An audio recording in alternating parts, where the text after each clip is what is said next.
Hi, everyone. I sometimes wonder why I gave so many of my years of my life to reading history and understanding history, but I think maybe it all comes together for this one video because the Electoral College is quite something, and the background of it and the evolution of it is, well, just amazing. So there is some deep background, another video that you can see on the screen, but today what we're going to do is like the creation of the Electoral College and why it was created and what was the merit of it, what were the compromises that made it happen the way that it happened. In 1776, we declared our independence from Britain.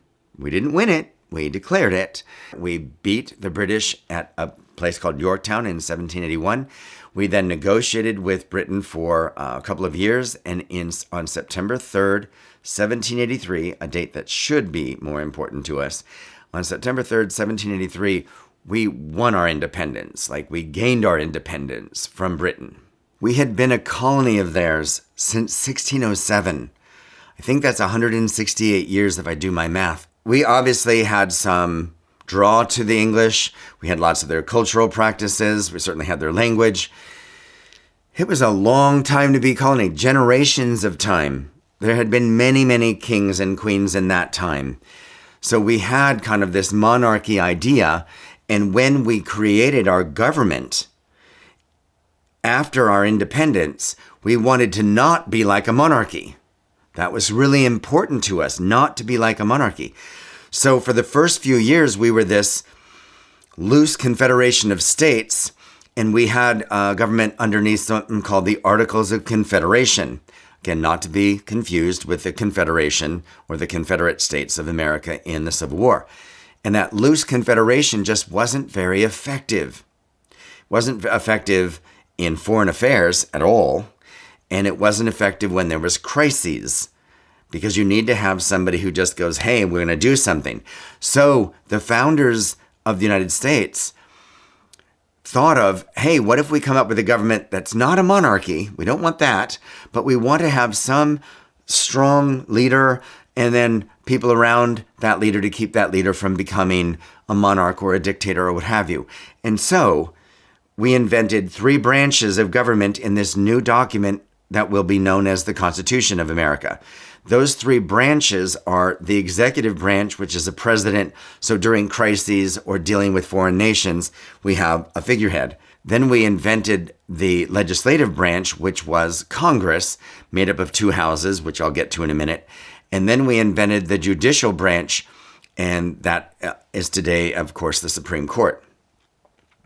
But to get all the states to agree to this new system that was different, certainly way different than the Articles of Confederation and maybe a little too much like monarchy to suit some people, we had to make compromises to get all the states to agree. And states like Vermont and Rhode Island were super small, and they were so worried about being overpowered by the big states. So we invented the Senate to placate the small states and said, hey, every small state gets two, no less than two, always and forever. And we've had that ever since. Then for the big states who didn't want to be like equal, like, Virginia and New York and Pennsylvania certainly didn't want to have to listen to Vermont and Rhode Island necessarily on an equal footing. They put up with the Senate, but they wanted a place where their voice could be heard because they were more voices.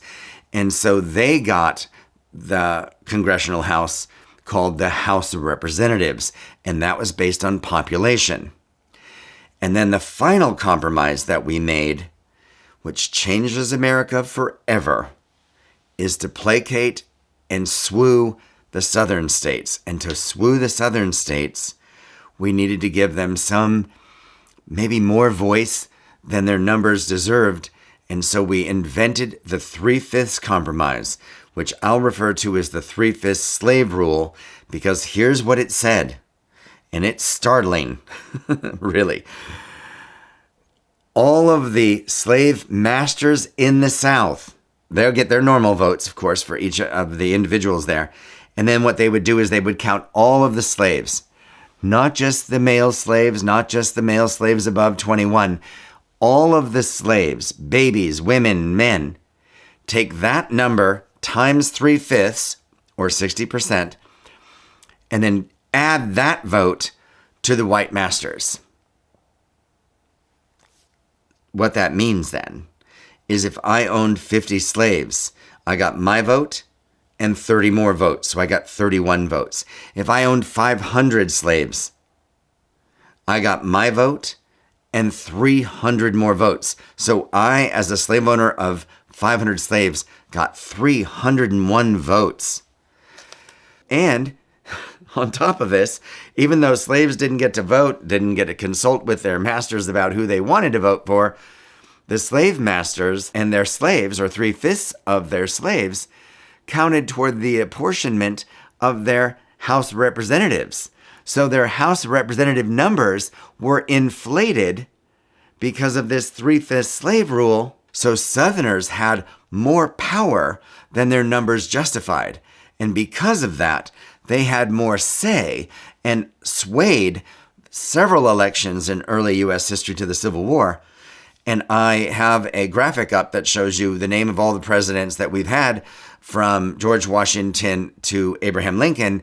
And then I have another list to show you that shows the probable names of the presidents if the Southerners had had one person, one vote, instead of one person and 3/5 of all their slaves' votes. It's a very compelling reality, and it's a legacy that we've lived with for a long time because the electoral votes are determined in the following way.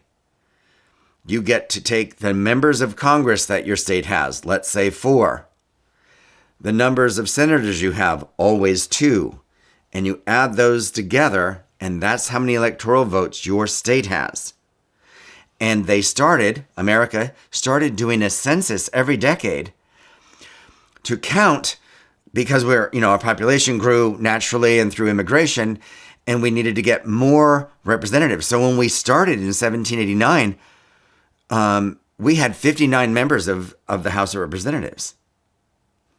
It's a lot bigger now.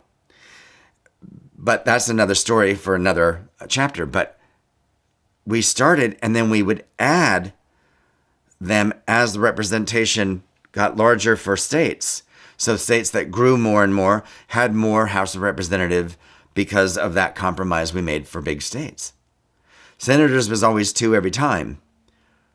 So no matter what state you're in, you can always tell how many House of Representatives a state has, because if you know how many electoral votes they have, you take their electoral votes minus 2, and that's how many House of Representatives they have. But that number evolves, whereas the Senate stays the same. So the large states were happy. Small states were grudgingly happy. The slave states were ecstatic, and they would not give it up. Through the years before the Civil War, the South would not even entertain the idea of going to a popular vote. And lastly, the reason for the Electoral College at all was our country was pretty big, going from like Massachusetts, Maine area all the way down to Georgia. And because of that, and that distance and transportation and communication at that time, the idea of picking electors that could all meet and say, here's who's president, was so much easier than trying to get all the votes tallied effectively, that the actual reason for the Electoral College made some sense when you come to transportation communication in America at that time. But the Electoral College was also not completely, one person, one vote, because of the 3/5 slave rule. Hope that's helped clear up some things on the Electoral College. I have several more chapters to do on this because there's so much more to talk about. But that's my nutshell of why it was invented and when it was invented. Thank you.